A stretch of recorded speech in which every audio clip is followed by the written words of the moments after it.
Senate making their final push tonight. Voters will head to the polls in the primary tomorrow to decide who will face Democrat Tammy Baldwin in November for Herb Kohl's vacated seat. Tommy Thompson, Mark Newman, Eric Hovde, Jeff Fitzgerald are on the ballot in the primary.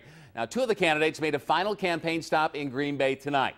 NBC26's Brian Miller has our big story at 6. Brian? Yes, there's been very little time to rest for the Republican U.S. Senate candidates as they try to lure those undecided voters in the hours leading up to Tuesday's election.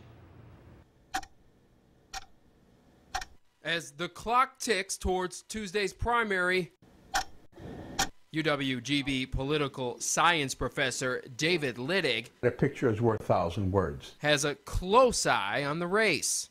And what's really impressive is that, how close it's become. Now, political experts say that TV advertising really does work, but with millions being spent during this campaign, well, some folks are just turning that message off. I do think you turn out on the message first, and you don't read all the stuff, who sponsored it. Thompson has a slight lead in recent polls, but newcomer Eric Hovde is gaining ground. I can't tell you how thrilled I am that we're 24 hours away from this election, even less before people can start voting. Meanwhile, Mark Newman talks about his long voting record being an advantage. We did get the budget balanced, we cut taxes, and we understood that by balancing the budget and cutting taxes, our economy would be restored, and in fact it was. And Tommy Thompson hopes his name recognition will equal votes. If you want a true winner, a true reformer, I am the candidate that can get the job done. In just about 24 hours, the voters will tell us who gained the most momentum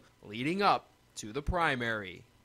Now, those polls are open tomorrow from 7 a.m. until 8 p.m.